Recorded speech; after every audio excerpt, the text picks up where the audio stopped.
Ya, semoga tidak ada lagi bully di sekolah dan juga game online lebih berdampak positif ke depannya ya. Kita ke informasi lainnya pemirsa. Keluarga Prada Hairul Muhammad Nail, prajurit TNI yang tewas diduga dianiaya seniornya mendatangi Rumah Sakit Bayangkara Makassar, Sulawesi Selatan untuk meminta hasil autopsi korban.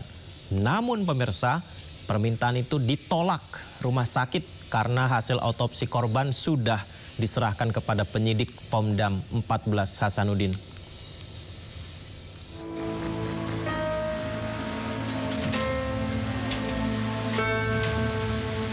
Sejumlah kerabat almarhum Prada Hairul Muhammad Nail, prajurit TNI Angkatan Darat yang meninggal dunia diduga dianiaya seniornya, mendatangi Rumah Sakit Bayangkara Makassar, Sulawesi Selatan untuk meminta hasil autopsi korban.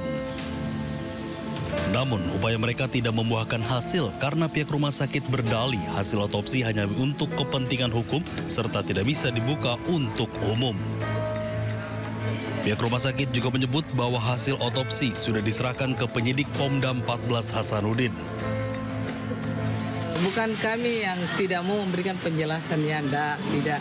Cuma memang secara undang-undang hasil hasil visumnya itu, hasil otopsinya itu kami serahkan ke POM. Permintaan dari penyidik POM kami serahkan ke POM, begitu hasil penyidiknya. Jadi kami tidak mendapatkan hasil, Pak. Karena kenapa? Ada aturan sendiri buat hasil otopsi tersebut. Kami hanya meminta tadi sedikit pemaparan singkat tentang hasil otopsi, tapi belum kami dapatkan. Tapi kami berusaha untuk bersurat ke pihak rumah sakit agar kiranya pihak rumah sakit bisa sedikit memberikan pemaparan hasil otopsi penyebab kematian adik kami, Pak. Prada Hairul Muhammad Nail diduga tewas dianiaya seniornya di Barak Yon Arhanud 4 AAY di Kabupaten Goa, Sulawesi Selatan 11 Oktober lalu. Korban sebelumnya sempat dibawa ke Rumah Sakit Syekh Yusuf Goa.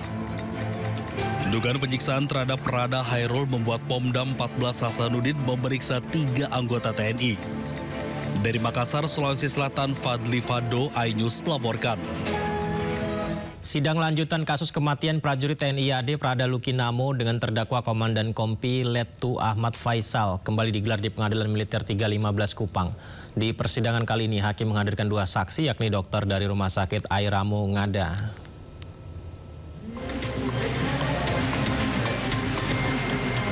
Sidang lanjutan kasus kematian prajurit TNI Prada Lukinamo kembali digelar di Pengadilan Militer 315 Kupang dengan agenda pemeriksaan saksi. Pada sidang kali ini, majelis hakim menghadirkan 2 saksi yang terdiri dari tim dokter RSUD Airamo, yakni Dr. Kandida Bikinan Uga dan Dr. Gede Restu Adu Maharta mengikuti secara daring. Pada keterangan saksi dokter, ditemukan adanya luka di sekujur badan korban Prada Lukinamo dan kerusakan organ dalam tubuh korban kemungkinan akibat dari hantaman benda tumpul. Penyebab pastinya tentu dari otopsi untuk tahu secara pasti penyebab kematian. Keterangan para dokter ini tidak dibantah oleh terdakwa sehingga sidang akan kembali dilanjutkan pekan depan. Sidang baru saja dilaksanakan dengan agenda saksi tambahan sebanyak 2 orang, yaitu Dr. Kandida Bibiana Uga selaku dokter umum pada RSUD Airemo Kabupaten Nagegeo dan Dr. Gede Rasti Adi Maharta SPB selaku dokter spesialis RSUD Airemo Kabupaten Nagegeo. Kedua saksi tersebut tadi sudah memberikan kesaksian secara elektronik atau aplikasi Zoom.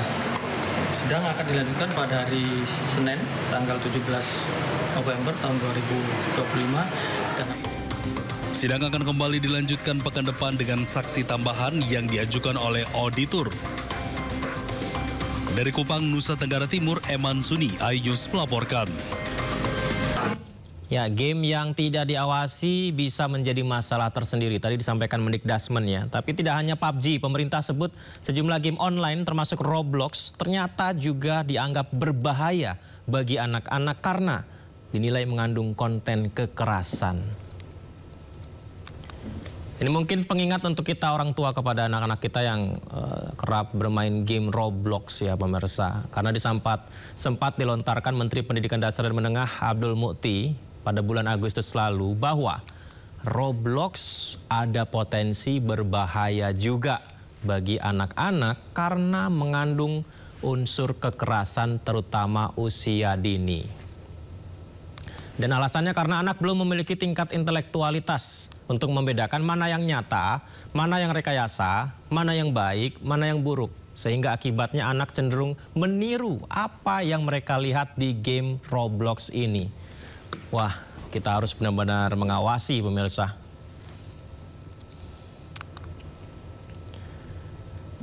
Ya, kalau bicara soal game, tentu supaya berimbang ada juga sisi positifnya. Seperti peningkatan minat di game online, ini dampak positifnya adalah terhadap perkembangan ekosistem game online lokal.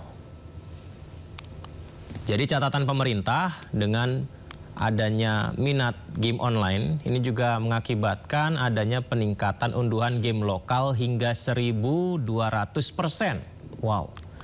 Untuk itulah e-sport sempat sangat naik ya, dan juga pernah resmi menjadi salah satu cabang olahraga dalam ajang PON ke-21 beberapa waktu lalu, menjadi wadah untuk menjaring sekaligus mempersiapkan talenta atlet e-sports muda, khususnya dalam ajang Olimpiade e-sport dunia. Karena di dunia pemirsa, pertandingan internasional cabang olahraga e-sport kerap dipertandingkan. Seperti ada 5 nomor, seperti Mobile Legends beregu, Garena Free Fire beregu, PUBG Mobile beregu, Lokapala beregu, dan eFootball beregu. eFootball beregu juga Indonesia beberapa kali meraih prestasi ya di kejuaraan dunia bahkan.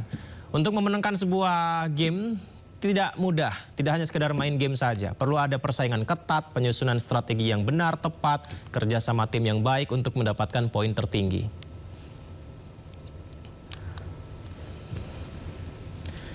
Ya, tapi alih-alih bicara soal bermain game, Mendikdasmen Abdul Mukti mendorong anak-anak Indonesia untuk lebih baik aktif bermasyarakat dan meningkatkan toleransi antar budaya dan agama. Ini di acara Konferensi Internasional Literasi Keagamaan Lintas Budaya atau LKLB di Jakarta. Mendikdasmen juga menjadi salah satu pembicara di sini pemirsa yang mengatakan kunci membangun bangsa yang damai dan beradab adalah toleransi. Jadi program ini untuk membangun bangsa lebih berkualitas, salah satu kuncinya adalah toleransi.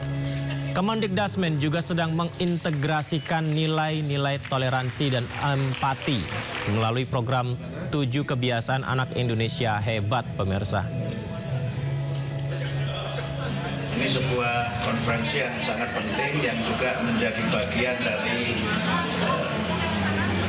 arus dan gerakan baru yang coba kita lakukan sebagai upaya untuk mendorong kehidupan beragama yang lebih toleran, kehidupan beragama yang lebih terbuka, dan kita membangun social trust di dalam masyarakat yang multi agama dan multi budaya.